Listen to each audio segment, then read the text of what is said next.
ओम देवता। ओम नमः शिवाय। असल योग कायाकल्प में आपका स्वागत है। असल योग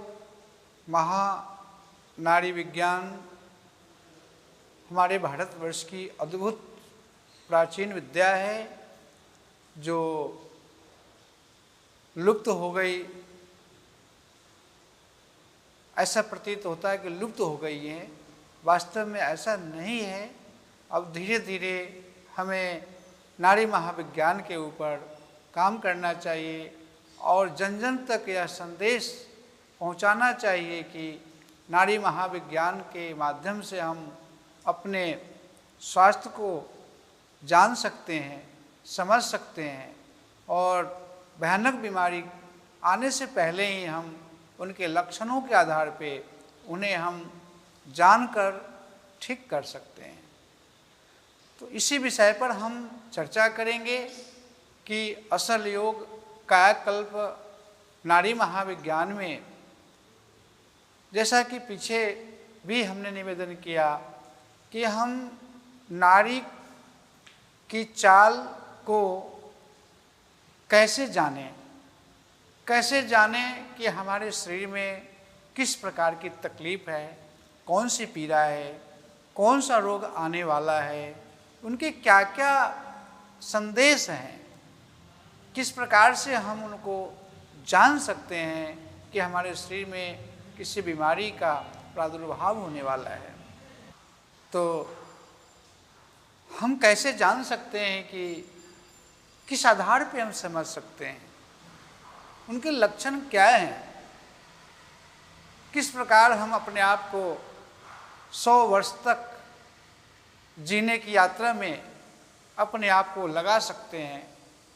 आनंददायक जीवन, स्वास्थ्यवर्धक जीवन और हमारा बिल्कुल आरोग्यवान जीवन कैसे मिल सकता है, इसी विषय पर हम चर्चा करेंगे और बृहत रूप से धीरे धीरे समस्त नारियों की चाल, उनका आने और जाने की प्रक्रिया, श्वासों के ऊपर हमारा अधिकार क्षेत्र, श्वासों की गति को जानने की प्रक्रिया, इन सब विषयों पे हम धीरे धीरे आने वाले दिनों में हम चर्चा करेंगे।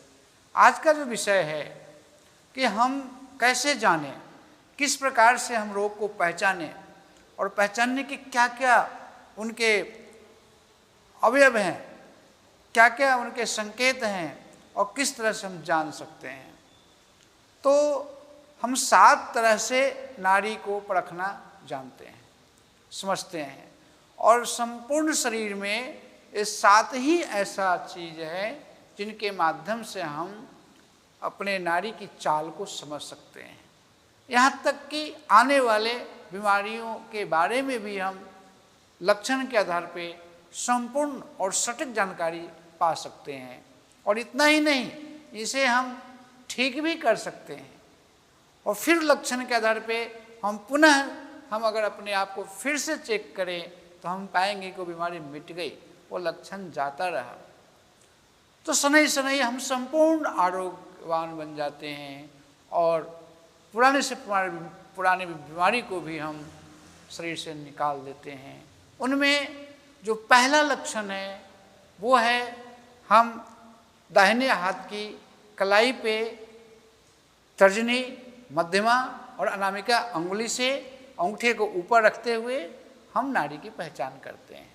दाहिने हाथ की कलाई, बाएं हाथ की कलाई में भी देख सकते हैं, लेकिन जैसे हम बीपी देखते हैं तो बाएं हाथ के बाह में ही मशीन लगा के देखने से संपूर्ण जानकारी मिलती है।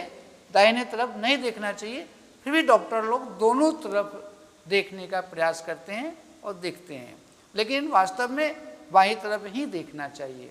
ऐसे ही अगर हम बहनों का, माताओं का नाड़ी परीक्षण करें तो उनका बायां साइड देखना चाहिए और पुरुषों का, भाइयों का हम नाड़ी देखें तो दाहिने तरफ देखना चाहिए। कलाई अंगुली के नीचे, लसिका तंत्र के ठीक नीचे ईरा, पिंगला, सुषुम्ना, 3 नाड़ियों का एक नीला, थोड़ा सा पतला, फिर सुषुम्ना और बारीक, और जो पिंगला है वो थोड़ी मोटी नाड़ी होती है। मतलब गर्म नाड़ी मोटी होती है, ठंडी नाड़ी पतली होती है थोड़ी सी, और जो ठंडा गर्म दोनों का समन्वय है, जो सरस्वती नाड़ी है वो बहुत ही बारीक सी होती है। मतलब उनका झलक बहुत प्रयास से, अभ्यास से हम पा सकते हैं और मिलता ही है। पहला देखने का नियम। दूसरा नियम है कि हम मल के द्वारा भी हम अपने रोग के बारे में संपूर्ण जानकारी पा सकते हैं। मल गाढ़ा है, ढीला है, लंबा है, किस प्रकार का है, ये भी स्वास्थ्य परखने के लिए नाड़ी विज्ञान में ये भी एक विषय है। इसके मल के द्वारा भी हम संपूर्ण स्वास्थ्य की जानकारी पा सकते हैं।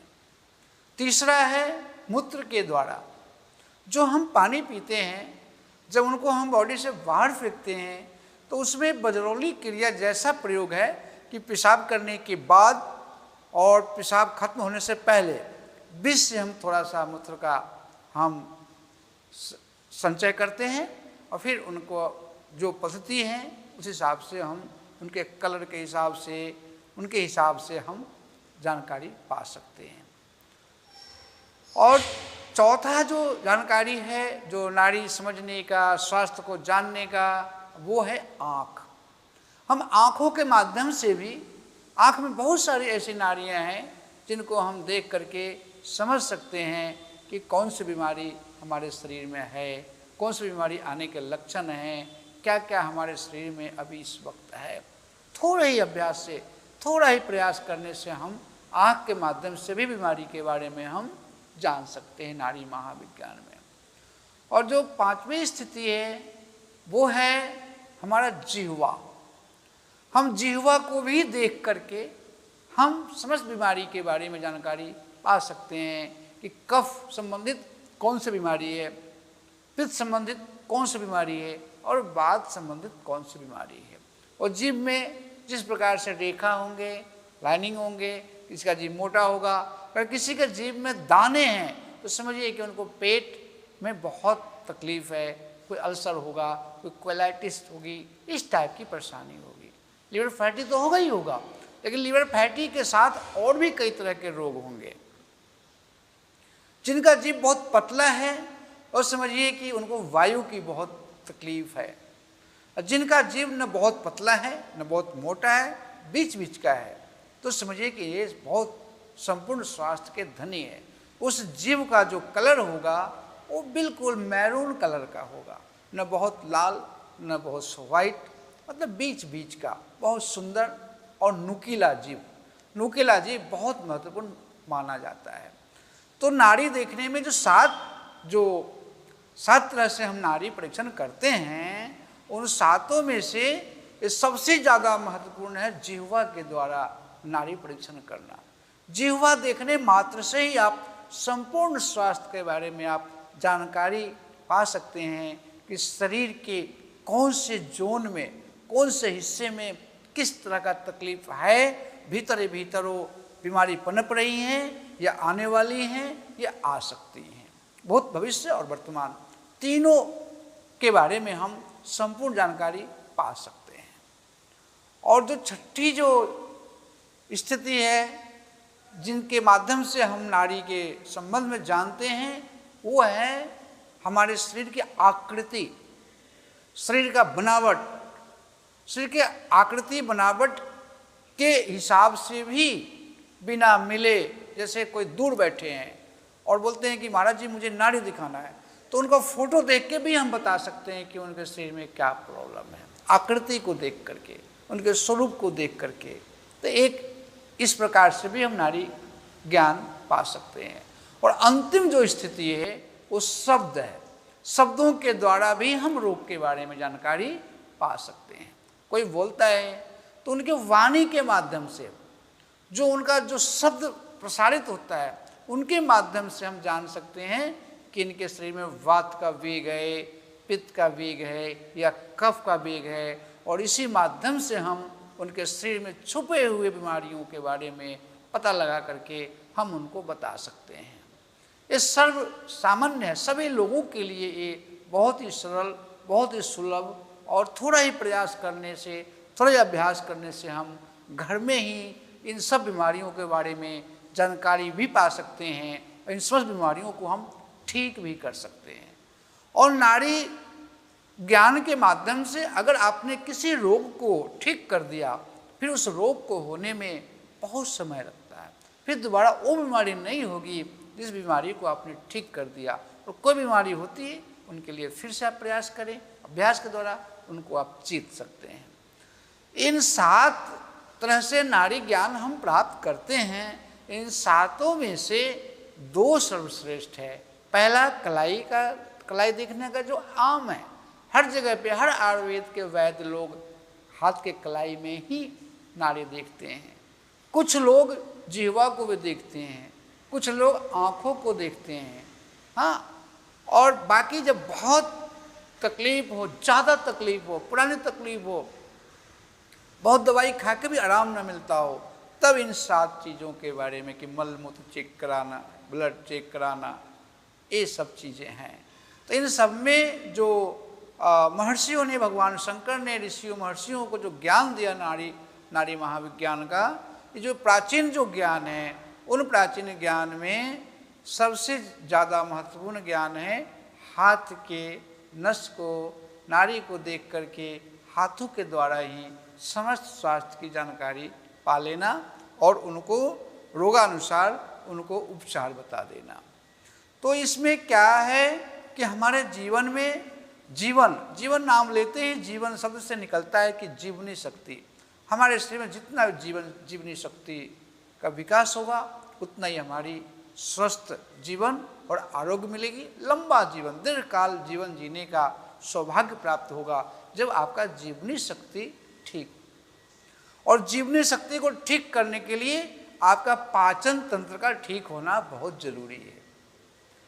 जब तक आपका पाचन तंत्र ठीक नहीं हो, पेट की प्रक्रिया इसमें ठीक नहीं हो, जब तक आपका जीवनी शक्ति ठीक काम नहीं करती है। तो जीवनी शक्ति को ठीक बनाने के लिए आपका पाचन क्रिया का ठीक होना बहुत जरूरी है। और पाचन क्रिया को ठीक करने के लिए आपके नाभि का उठना बैठना, नाभि का रिदम होना बहुत जरूरी है। इसलिए जो लोग बहुत दवा खा कर के परेशान हो गए हैं, नाना प्रकार के दवाइयों का उन्होंने सेवन किया, फिर भी उनको अस्थायी लाभ नहीं मिलता, तो उनको अपने ही शरीर के माध्यम से अपने आप को ठीक करना चाहिए। वो नाड़ी महाविज्ञान में ऐसा हमें कई जगह पे सोचने समझने देखने को मिलता है। इसके ऊपर बहुत काम करने को भी मन चाहता है कि अगर हम अपने शरीर के भीतर से लिक पॉइंट को बंद कर दें, जहाँ से शक्तियाँ प्रवाहित होती रहती हैं लगातार, आँखों के द्वारा, मुख के द्वारा, नाक के द्वारा, कान के द्वारा और नाभि के नीचे अंगों के द्वारा, अगर इन सब के ऊपर थोड़ा सा हम लगाम लगा लें, इनको थोड़ा संतुलित कर लें, तो बहुत असाध्य बीमारियों को आप ठीक कर सकते हैं। जैसे आपको बहुत ज़्यादा तेज भय लगे किसी से, तो तुरंत आपके नाभि के ऊपर उसका चोट पहुंच जाए, आपका नाभि अव्यवस्थित हो जाएगी, पेट में वो भय का पूरा प्रादुर्भाव हो जाएगा। तो पेट को ठीक करने के लिए हम क्या करें? तो हम अपने पूरे जो जहाँ से लीक पॉइंट है, जहाँ से हम ऊर्जा व्यय करते हैं, उसको थोड़ा रोकें, थोड़ा मौन का अवलंबन लें, बेवजह न देखें, बेवजह न सुने, बेवजह भोजन न करें, और नीचे के अंग को भी हम समयानुसार अपनी स्थिति के अनुसार उसको हम अपने बस में रखें। इन सबको बस में रखने के लिए मैं पीछे भी निवेदन किया था कि 7 चक्रों का ध्यान। इन 7 चक्रों को हमने बहुत अभ्यास और प्रयास, दीर्घकाल का अभ्यास कर करके इनको रिसर्च करके, अनुसंधान करके इनके शक्तियों को विभाजित कर दिया है कि आप मूलाधार चक्र के माध्यम से, जो मूल आधार है आपके जीवन का, जिसके बिना आप एक क्षण जीवन जीने की कल्पना भी नहीं कर सकते, जिसका नाम ही है मूल आधार, उनको हम आम भाषा में मूलाधार चक्र कहते हैं। अगर उस मूलाधार चक्र पे आप थोड़ा देर ठहरें और वहाँ से भावना करें कि चक्र को हमने सिकुड़ के बंद कर लिया और उसके माध्यम से दोनों पैर में हम शक्ति का हम संचरण करते हैं, वहाँ शक्ति को भेजते हैं, तो धीरे धीरे धीरे धीरे धीरे धीरे धीरे धीरे कमर से नीचे और पैर के अंगूठे तक की समस्त विकार को, समस्त बीमारी को हम ठीक कर सकते हैं। ये बहुत ही सरल प्रक्रिया है, ये बहुत कठिन प्रक्रिया नहीं है, न कोई मंत्र न कोई तंत्र, कुछ नहीं। सिर्फ आपको उस स्थान पे मन को एकाग्र करना है और वहाँ से भावना करनी है कि यहाँ से ऊर्जा निकल करके नीचे नीचे जा रही है और हम दोनों पाद को, दोनों पैर को, दोनों घुटने को, दोनों जंघाओं को हम ठीक कर रहे हैं, हम ठीक कर रहे हैं, हम ठीक हो रहे हैं, हम ठीक हो गए, हम ठीक हो गए, ठीक हो जाएंगे, हम ठीक हो गए। छोटे छोटे शब्दों का हम चयन करके थोड़ा सा ऊर्जा का हम प्रवाह अगर उधर मोड़ते हैं तो बहुत हमें लाभ मिलता है। इसी प्रकार से हम ऊपर पेट संबंधित सभी विकारों को दूर करने के लिए पहले भी निवेदन किया है, बारंबार निवेदन करता हूँ, समस्त पेट संबंधित विकार को संपूर्ण स्वास्थ्य पाने के लिए, ठीक करने के लिए हम मणिबंध को हम ठीक करें, वहाँ पे ठहरे। बहुत ही आसान है, बहुत ही आसान है, बहुत आसान है कि मूलाधार से हम मणिबंध पे जाएं, मणिबंध से मूलाधार पे आएँ। तो पैर और पेट दो पहले ठीक करें, 7 चक्रों को अलग अलग, कुछ जरूरी नहीं कि आप 7 चक्रों को एक ही दिन में जागृत कर दें। पहले मूलाधार को देखें, फिर आप मणिपुर को देखें, फिर धीरे धीरे स्वादिष्टान के ऊपर आएँ। तो ऊपर नीचे का भाग आपका ठीक होगा तो बीच का भाग ठीक हो ही जाएगा। इस प्रकार से आप नाभि पे ठहरना बहुत ही आसान है, मणिपुर चक्र पे ठहरना बहुत ही आसान है। क्यों कि वो चक्र हमें दिखाई देती है, महसूस हमारे रिदम में मिलता है। मतलब नाभि ऊपर उठती है, नीचे गिरती है, ऊपर उठती है, नीचे गिरती है, ऊपर उठती है, नीचे गिरती है। तो वहाँ पे ध्यान लगाना बहुत ही आसान है। अब ध्यान लगाएंगे तो जैसे कि मणिबंध है, तो मणिबंध से जो ऊर्जा का प्रसारण, जो ऊर्जा आपको मिलता है रिदम के माध्यम से, उन ऊर्जा को आप पेट संबंधी सभी विकारों को ठीक करने में व्यय करें।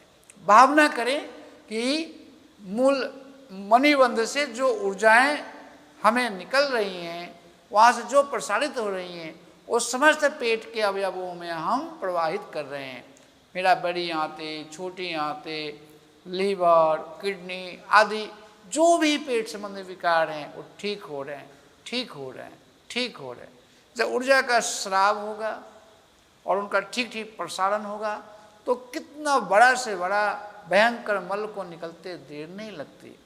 इसी प्रकार से आप आज्ञा चक्र को ठीक करें और स्वादिष्टान चक्र को छोड़ दें, आप अनाहत चक्र को छोड़ दें, मूलाधार को ठीक करें एक दिन, फिर मणिबंध पूरा को ठीक करें, मतलब नाभि चक्र को ठीक करें, फिर आप सीधे आप अनाहत चक्र को ठीक करें, फिर आप विशुद्धि को ठीक करें। तो एक एक चक्र को ठीक करें। अब इस कड़ी में आप सबसे पहले मूलाधार चक्र को ठीक करें, उसके बाद में मणिबंध को ठीक करें और उसको सीधा आज्ञा चक्र को ठीक करें। क्योंकि 3 बहुत जरूरी है आपके जीवन में। विचार आपके अच्छे होने चाहिए, भोजन खाए हुए अच्छे से पचने चाहिए और हाथ पैर आपके ठीक होने चाहिए, ताकि आप अपने जीवन यात्रा में सरलतापूर्वक, सहजतापूर्वक जहाँ आपको जाना हो कर्म योग में, वहाँ आप आ जा सके। तो इस माध्यम से आज्ञा चक्र से अपने आप के भीतर बैठ करके आप अपना इच्छा शक्ति का विकास करें। और इच्छा शक्ति का विकास करते हैं तो आज्ञा चक्र को संकल्प शक्ति का भी केंद्र माना गया है। अगर वहाँ पे आप संकल्प करते हैं तो जैसा संकल्प करेंगे वैसा ही आपका शरीर स्वस्थ हो जाएगा। पहले अपने आप को, पहली प्रक्रिया है रोग के बारे में अनुसंधान करना, नाड़ी के माध्यम से अपने आप को समझना। अगर आपको बीमारी के बारे में समझ में बहुत नहीं आती तो आप हम जैसे लोगों से राय लें, फिर उनके बारे में हम आपको विस्तृत जानकारी देते हैं। अगर आप समझ जाते हैं तो जैसा समझें उसी अनुसार उनका निराकरण करें। जैसे हम आपसे निवेदन करते हैं, थोड़ा थोड़ा जितना हो सके आप उनको अपने जीवन में उतारने का प्रयास करें। जो कुछ भी आपने जाना या जो कुछ भी जानते हैं उसे जीवन में उतारने का प्रयास करें। जैसे ही आप उतारेंगे धीरे धीरे आपको लाभ भी मिलना सुनिश्चित है, इसमें तनिक भी संदेह नहीं है। तो जो इच्छा शक्ति का जो केंद्र है, जो विल पावर का केंद्र है, जो वो है आज्ञा चक्र, जो संकल्प शक्ति का केंद्र है, वहाँ जाकर के आप अपने दोनों आँखों से नीचे और दोनों पैर के अंगूठे तक कोई भी बीमारी है, आप बैठ करके भी और लेट करके भी, दोनों तरीके से आप इस चक्र को जागृत कर सकते हैं। और जागृत ही नहीं कर सकते, इस चक्र के माध्यम से इच्छा शक्ति को मजबूत करके समस्त विकारों को आप दूर कर सकते हैं। इसके लिए आप छोटा छोटा आप अभ्यास करें। जैसे कि अभी बताया, मूलाधार के माध्यम से पैर को ठीक करें, मणिपुर चक्र के माध्यम से हम अपने पेट को ठीक करें, और आज्ञा चक्र के माध्यम से हम अपने मस्तिष्क संबंधित समस्त पीड़ाओं को हम ठीक करें। इस प्रकार से हम धीरे धीरे जब अपने शक्ति से जब हम रूबरू होते हैं, जब हमारे जीवन के शक्ति से जब मेरा परिचय होता है, तो हमारा जीवनी शक्ति का विकास होता है। जब जीवनी शक्ति का थोड़ा थोड़ा विकास होता है तो किसी की आयु एक दिन में बनती बिगड़ती नहीं है, वो धीरे धीरे प्रक्रिया है। धीरे धीरे चल करके हम जब रोज स्वस्थ होते हैं तो हम रोज ही स्वस्थ होते हैं, क्योंकि भविष्य कभी आता नहीं। जो बीत गया भूतकाल उसको आने का सवाल ही नहीं है। जो कुछ भी आता है वर्तमान में आता है। तो आप वर्तमान में ठीक हैं, रोज ठीक हैं, तो आप रोज ठीक रहेंगे। इस प्रकार से आपका जीवनी शक्ति का विकास होगा और 100 साल तक की आप जीवन लीला को बड़े आराम से प्रेम से आप जी सकते हैं। इस प्रकार से हम नाड़ी महाविज्ञान में बहुत सारे बीमारियों के ऊपर छोटे छोटे प्रयोग करके, सरल सरल प्रयोग करके हम अपने आप को संपूर्ण स्वास्थ्य प्रदान कर सकते हैं और संपूर्ण आरोग्य को हम पा सकते हैं। इसलिए तो जीवनी शक्ति के बारे में जैसा कि बताया है कि अगर आप बहुत कुछ नहीं कर सकते, रोगों को भी नहीं समझ सकते, नाड़ी भी देखने के लिए सीखने के लिए समय नहीं है, तो थोड़े से प्रयास करें। क्या प्रयास करें कि अपने ही पॉइंट को अपने हाथ से प्रेस करें। जीवनी शक्ति का विकास लसिका तंत्र मतलब कलाई के 4 अंगुल ऊपर, कहुने से 4 अंगुल नीचे, ये जो एरिया है यहाँ पे हम दोनों हाथ से हम प्रेस करते हैं या एक हाथ के अंगूठे से ऐसे ऐसे प्रेस करते हैं, तो धीरे धीरे हमारे जीवन में जीवनी शक्ति का विकास होता है। मेरा जीवन बहुत बहुत महत्वपूर्ण है, और जिसका जीव खराब है उसका जीवन खराब है। तो जिसका जीवा बिगड़ा है उसका जीवन बिगड़ा है। तो थोड़ा खान पान के ऊपर भी आपका कंट्रोल होना चाहिए, उसके ऊपर लगाम होना चाहिए। क्या खाना, क्या नहीं खाना, कितना खाना और कब खाना, ये 4 बातों का विशेष हमें ध्यान रखना चाहिए। तो असल योग कायाकल्प नाड़ी महाविज्ञान में भगवान शिव अपने भक्तों को प्रवचन देते हैं, समझाते हैं, ज्ञान देते हैं, गुरु मंत्र के माध्यम से समझाते हैं कि हमें रुचि के अनुसार भोजन करना चाहिए। बोले नहीं, हमें ऋतु के अनुसार भोजन करना चाहिए। तो कैसा खाना चाहिए? सुपाच्य और मुलायम भोजन खाना चाहिए। सप्ताह में 1 दिन का उपवास व्रत लेना चाहिए। रात का भोजन बिल्कुल बंद कर देना चाहिए। रात में क्या भोजन करें? कई लोग बोलते हैं कि महाराज जी नींद ही नहीं आती रात को भोजन न खाएं तो क्या करें? सब्जी खाएं, सूप पिएं, दूध पिएं। रात को फल न खाएं, जूस न पिएं, रोटी न खाएं, चावल न खाएं, दाल न खाएं। अगर इन सब चीज़ों का आप त्याग करते हैं तो त्याग करने से तत्काल सुख की प्राप्ति होती है थोड़े ही दिन में। अगले दिन एक दिन मन तो बिना जड़ मूल का पौधा है, ये तो आपको भड़माएगा, परेशान करेगा, लेकिन जिसने मन को जीत लिया उसका विजय ही होता है। आप एक दिन खाना बंद करके देखें, अगले दिन पाएंगे आपका शरीर बहुत हल्का हो गया, बहुत मुलायम हो गया।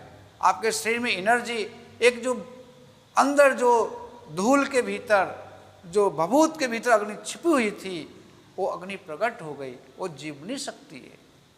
इस प्रकार से थोड़े दिन के बाद आपका अभ्यास हो जाता है और धीरे धीरे आप रात में बहुत नहीं भी खाएं तो भी आपका काम चलता है। वास्तव में आपको कितना कैलोरी चाहिए? रात को आपको 500 से 600 कैलोरी बहुत है। अगर आपने 2 कटोरी सब्जी खा ली, 1 गिलास सूप पी लिया, 1 गिलास दूध पी लिया, आपका रात भर के लिए कैलोरी बहुत हो गई, क्योंकि रात को आपको सोना ही तो है। दिन में सुबह का नाश्ता आप थोड़ा ठीक ठाक करें। ऐसा आम कहावत है कि सुबह का नाश्ता राजकुमार के जैसा होना चाहिए, प्रिंस के जैसा। दोपहर का भोजन भिखारी के जैसा होना चाहिए, रात का भोजन साधु के जैसा होना चाहिए शाम का। क्या तात्पर्य है? सुबह अगर आप प्रिंस मतलब राजकुमार के जैसा भी अगर नाश्ता कर लें तो आप पाएंगे कि 4-6 घंटे में बढ़िया पच जाती है। क्यों? क्योंकि सूर्य की रोशनी से मेरा पाचन क्रिया का बहुत गहरा संबंध है। प्रातःकाल 8 बजे से सूर्य अपने चढ़ान पे होती हैं और 12 बजे तक वो ठीक मध्य तक पहुंच जाती हैं। तो सुबह का भोजन नाश्ता किया हुआ 12 बजे तक पच करके सुपाच्य होकर के आपके उसका रस पूरे शरीर में फैल जाएगा। दोपहर के बाद सूर्य अपने मध्याह्न के बाद ढलान में आती है, तो थोड़ा रोटी, 2 रोटी, थोड़ा चावल, थोड़ी सब्जी, थोड़ी सी दाल, थोड़ी सलाद, थोड़ी पापड़ आदि जो चटनी जो कुछ आप व्यंजन होते, 56 व्यंजन हमारे भारतीय परंपरा में सनातन संस्कृति में बताया गया है कि 56 प्रकार के व्यंजन होते हैं। तो 56 प्रकार के व्यंजन देखने के लिए थोड़ी बताए गए हैं, खाने के लिए बताए गए हैं। लेकिन खाना जरूरी नहीं है, उसे पचाना बहुत जरूरी है। अन्न आपके पेट में पचना चाहिए, सड़ना नहीं चाहिए। तो थोड़ा थोड़ा स्वाद के लिए हम भोजन करें, क्योंकि भूख तो लगती है मन को, शरीर को कोई भूख लगता ही नहीं। आपने बोल दिया व्रत, तो शरीर बहुत वफादार है, बोला व्रत, लेकिन मन बार बार आपको प्रेषित करता है कुछ खाओ कुछ खाओ। इसलिए योग और हम जैसे लोग आपको मार्ग दिखाते हैं कि मन को कैसे बस में करना है। तो सुबह का भोजन नाश्ता राजकुमार के जैसा, दोपहर का भोजन भिखारी के जैसा। भिखारी मांग के लाता है, किसी घर से रोटी मिला, कहीं से चावल मिल गया, कहीं से सब्जी मिल गई, कहीं से कुछ ऐसा मिक्स। और शाम का भोजन साधु के जैसा, जैसे पहले ही बताया, थोड़ी सी सूप, थोड़ी सी सब्जी, 1 गिलास दूध, हो गया संतोष। संतोषम परम सुखम। अगर आप अपने जीवन को इस प्रकार से प्रकृति के साथ तालमेल बना करके अगर आप जीना प्रारंभ करते हैं तो निश्चित मानिए कि आपके जीवन में कोई असाध्य बीमारी कभी प्रवेश भी नहीं करेंगे। अगर प्रवेश कर भी गए हैं जाने अनजाने में तो उनको जाते देर नहीं लगेगी। सबसे बड़ी बात है कि आपका वजन नहीं बढ़ेगा, आपके शरीर में शुगर प्रवेश नहीं करेगा, आप बीपी से दूर रहेंगे, माइग्रेन आदि दर्द से आप निजात पा जाएंगे, साइटिका आदि रोगों से आप हमेशा के लिए दूर रहेंगे। जब जठराग्नि मंद पड़ती है तो ये 6 प्रकार के रोग हमारे शरीर में प्रवेश करते हैं। जब आपका पेट खाली रहेगा, बहुत बोझ नहीं रहेगा, तो आप एक्स्ट्रा बोझ लेके नहीं चलेंगे तो आपका जठराग्नि कभी लुप्त नहीं होगी। जठराग्नि लुप्त नहीं होगी तो आपके शरीर में जीवनी शक्ति का कभी भी ह्रास नहीं होगा। जब आपके जीवन में जीवनी शक्ति का ह्रास नहीं होगा तो आपके जीवन में जीवनी शक्ति का विकास होगा और शनै शनै धीरे धीरे आप स्वास्थ्य तो पाएंगे ही पाएंगे, जीवन तो सुंदर बहुत सुडौल पाएंगे ही पाएंगे। आपको परमात्मा के मार्ग पे भी चलने में आसानी होगी, उस परमात्मा को भी आप समझ सकते हैं। आपका जीवन अध्यात्मिक भी बन सकता है और आध्यात्मिक का अर्थ होता है अपने आप को जानना। अपने आप को कैसे जानेंगे? जब आप हल्का होंगे, जब आप नियम में होंगे, जब व्रत में होंगे, जब किसी नियम के साथ चलेंगे, लगातार चलते रहेंगे तो हर चीज़ आपको अनुभव हो जाएगी। अनुभूति होने से अनुभव हो जाएगा, क्योंकि भ्रमण करने से समस्त भ्रम मिट जाती है। जैसे आपका भ्रम मिटे आपके जीवन में जीवनी शक्ति का विकास होगा, आरोग्य प्राप्त होगा और मनसा वाचा कर्मणा, मन से भी, वाणी से भी, कर्म से भी आप सुंदर, स्वस्थ और पवित्र जीवन जिएंगे, निर्मल जीवन जिएंगे। यही नारी महाविज्ञान का उद्देश्य है कि सारी शक्ति आपके भीतर समाहित है, आपको बाहर से कुछ नहीं लाना है।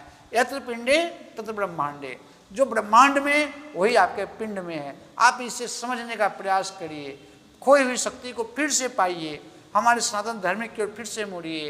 अपने पूर्वजों, अगर आपके घर में पुराने बुजुर्ग लोग हैं, परिवार में हैं, गांव में हैं, अगर आप शहर में होते हैं, कुछ दिन गांव जाइए, उन लोगों से पुराने विचारों को पूछिए, उनसे उन सब समझ करके आप चयन करिए, लेखन करिए, उनके ऊपर थोड़ा अमल करिए। कुछ ही दिन में पाएंगे कि आपका जीवन बदल गया और निश्चित रूप से आपको संपूर्ण आरोग्य की प्राप्ति होगी, और जरूर होगी, इसमें तनिक भी कोई दो राय नहीं है।